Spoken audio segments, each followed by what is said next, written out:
कृष्णा, जय श्री राम। दोस्तों, सनातन धर्म से लगातार जुड़े रहने के लिए और भक्ति परक, ज्ञानवर्धक, प्रेरणादायक वीडियोज पाने के लिए आप सभी का तहे दिल से स्वागत, अभिनंदन।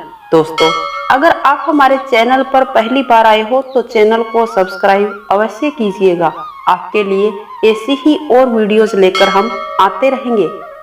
दोस्तों, आज हम बात करेंगे इस वर्ष यानी 2021 में कार्तिक स्नान कब से शुरू हो रहा है और कब समाप्त हो रहा है। तो चलिए दोस्तों, शुरू करते हैं आज का वीडियो। 21 अक्टूबर बृहस्पतिवार से शुरू होकर 19 नवंबर यानी शुक्रवार को समाप्त हो रहा है।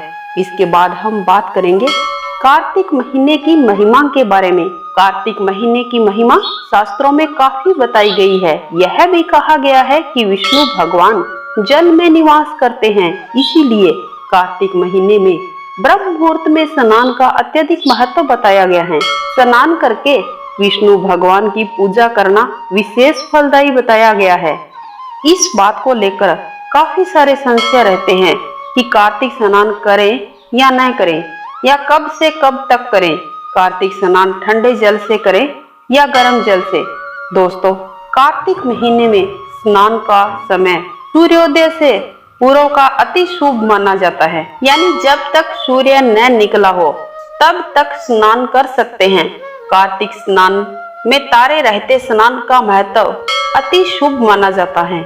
इसीलिए मैं आपको बता दूं कि घड़ी के समय के हिसाब से 5 बजे तक स्नान कर और साथ ही साथ तुलसी पूजा भी कर लेनी चाहिए।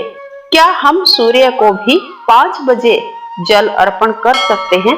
तो आप बिल्कुल ऐसा कर सकते हैं, क्योंकि शास्त्रों में तो यह भी बताया गया है कि हमारे जो ऋषि मुनि हैं ब्रह्म मुहूर्त में ही उठकर गंगा तट पर स्नान किया करते थे और वहीं पर ही सुबह जल्दी सूर्य को जल भी दिया करते थे।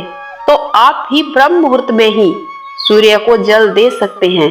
दोस्तों, कार्तिक महीने में नदी स्नान का महत्व अत्यधिक बताया गया है, पर यह बात तो आप सभी जानते हो कि हर किसी के लिए यह संभव नहीं है, या फिर पूरे एक महीने हर रोज सुबह सुबह नदी स्नान के लिए कोई नहीं जा सकता है। तो क्या करें, कैसे कार्तिक स्नान करें? तो दोस्तों, आप घर पर रहकर ही स्नान कर सकते हैं। इसके लिए मैं आपको बता दूं कि आप एक बाल्टी में पानी डालकर उसमें थोड़ा सा गंगा जल डालकर स्नान करें। ऐसा आप करेंगे तो इस स्नान का भी नदी स्नान जितना ही फल मिलता है। स्नान करते समय हर हर गंगे या विष्णु भगवान के मंत्र का जाप करते हुए स्नान करें। शास्त्रों में यह भी कहा गया है कि कार्तिक स्नान ठंडे जल से ही करें, पर किसी कारणवश कोई नहीं कर पाता है तो क्या करें? दोस्तों, वैसे तो आप जानते ही हैं कि कार्तिक स्नान ठंडे जल से ही होता है। फिर भी अगर किसी को यह डर है कि अगर हम ठंडे जल से स्नान करेंगे तो बीमार हो जाएंगे, या फिर बीमार पड़ गए तो हमारा नियम बीच में ही छूट जाएगा, या कोई बुजुर्ग है वह ठंडे जल से स्नान नहीं कर पाता है और कार्तिक स्नान करने की इच्छा भी है, तो उन सब के लिए मैं आपको बता दूं कि या तो आप शाम के समय जल को किसी स्टील या रबड़ के बर्तन में भरकर या अन्य किसी पात्र में भरकर ढककर अंदर रख दें, ताकि वह जल सुबह तक ज्यादा ठंडा नहीं रहेगा और आप उससे आराम से स्नान कर सकते हैं। ऐसा करने के बावजूद भी अगर आप स्नान नहीं कर पाते हैं या अंदर रखा हुआ जल भी आपको ठंडा लग रहा है, तो आप जल को गर्म करके स्नान कर सकते हैं। ऐसा करने से आपका नियम नहीं टूटेगा। ध्यान यह रखना है कि आप स्नान गर्म जल से करें या ठंडे जल से, पर करें ब्रह्म मुहूर्त में ही। बाद में आप पूजा पाठ भी कर सकते हैं। दोस्तों, अब बात आती है तुलसी पूजा की। स्नान करने के बाद सूर्य देव भगवान को जल चढ़ाएं और उसके बाद आप तुलसी पूजा कर सकते हैं। तुलसी पूजा में तुलसी माता को जल देकर भोग लगाएं और पीला चंदन अवश्य चढ़ाएं। माँ तुलसी को पीला चंदन चढ़ाने से नारायण भगवान यानी विष्णु भगवान की विशेष कृपा प्राप्त होती है। तुलसी पूजा का विधान बहुत बड़ा है। शास्त्रों में तो यहाँ तक भी बताया गया है, जो भी तुलसी पूजा करता है उसे इसका फल अवश्य मिलता है। मिलता थोड़ा देर से है, लेकिन मिलता जरूर है। कार्तिक स्नान और तुलसी पूजा दोनों का पुण्य बहुत ही लाभदायी होता है। दोस्तों, अब बात आती है कि कौन सुबह जल्दी उठेगा और कौन स्नान करेगा। लेकिन एक बार आप करके तो देखिए, आपको अपनी जिंदगी में बहुत कुछ बदलाव देखने को मिलेंगे। दोस्तों, एक बात ध्यान रखने योग्य है कि तुलसी पूजा में पीला चंदन ही चढ़ाएं, सिंदूर न लगाएं, क्योंकि इस महीने में तुलसी माँ को सिंदूर नहीं चढ़ाया जाता। ऐसा इसलिए कि देव उठनी एकादशी को तुलसी माता का विवाह भगवान शालिग्राम के साथ किया जाता है। उससे पहले तुलसी माता के कुंवारे रूप की पूजा होती है, इसीलिए सिंदूर नहीं चढ़ाया जाता है। आरती, दीपदान, पीला चंदन आप सब कुछ करें, पर सिंदूर न चढ़ाएं। सिंदूर विवाह वाले दिन ही लगेगा। पहले की पूजा में तुलसी माता को सिंदूर नहीं लगाया जाएगा। कुंवारी कन्याएं भी कार्तिक स्नान कर सकती हैं। अब बात आती है दीपदान की। तो जो भी पूज्य वृक्ष हमारे घर में है, तुलसी, केला, शमी या बेलपत्र, तो हम उनमें दीपदान कर सकते हैं। अगर हम किसी देव स्थान पर जाकर दीप प्रज्वलित करते हैं तो अश्वमेध यज्ञ जितना फल मिलता है।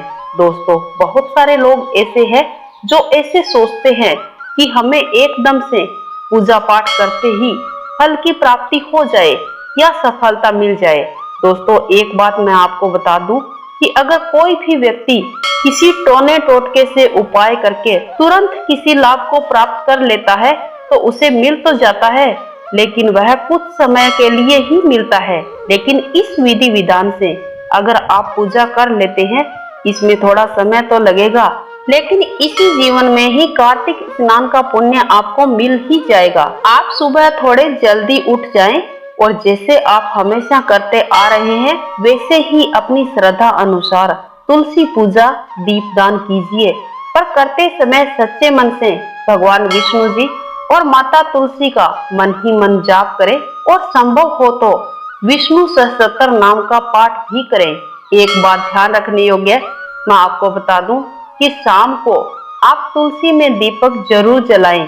अपने देव स्थान पर तो आप करते ही हैं, साथ ही साथ तुलसी में भी एक दीपक अवश्य लगाएं। दोस्तों, कार्तिक महीने में अगर आप ब्रह्म मुहूर्त में स्नान कर लेते हैं तो आप कितने बड़े पुण्य के भागी बन सकते हैं। थोड़ा मुश्किल तो जरूर है, पर हाँ, अगर ठान ले तो कोई मुश्किल कार्य नहीं है। ये छोटे छोटे उपाय करके भी आप बहुत सारी ऐसी परिस्थितियां होती हैं जिनमें बदलाव ला सकते हैं। शास्त्रों में तो कार्तिक स्नान के लिए यहाँ तक भी कहा गया है कि यह स्नान काया पलट देता है। इससे आपको इतना फल मिलेगा कि जो काम आपका बन ही नहीं रहा था, उसके लिए आपने बहुत सारे प्रयास कर लिए हैं, तो वह भी बनने लगेगा। थोड़ा समय तो लगेगा, लेकिन होगा तब सभी दुख दर्द दूर हो जाएंगे। इस स्नान का कुछ विधान ही इस प्रकार से है। दोस्तों, काफी सारी छोटी छोटी बातें होती हैं जिनको बगैर ध्यान में रखे ही हम जाने अनजाने में पूजा पाठ करते रहते हैं, पर हमें उसका फल प्राप्त नहीं होता है। तो जो भी पूजा करें वो विधि विधान से करें। दोस्तों, अगर आप चाहते हैं तो कार्तिक स्नान अवश्य करें।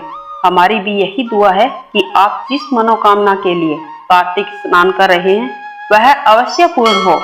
ऐसे ही सकारात्मक और आपके जीवन को भक्ति परक बनाने वाले वीडियोस पाने के लिए आपके अपने YouTube चैनल व्रत पूजन त्योहार को सब्सक्राइब अवश्य करें, क्योंकि भगवान के नाम का अगर एक नोटिफिकेशन भी आपके फोन में आता है तो वह आपके जीवन को सकारात्मक बनाएगा, बुराई से अच्छाई की ओर लेकर जाएगा।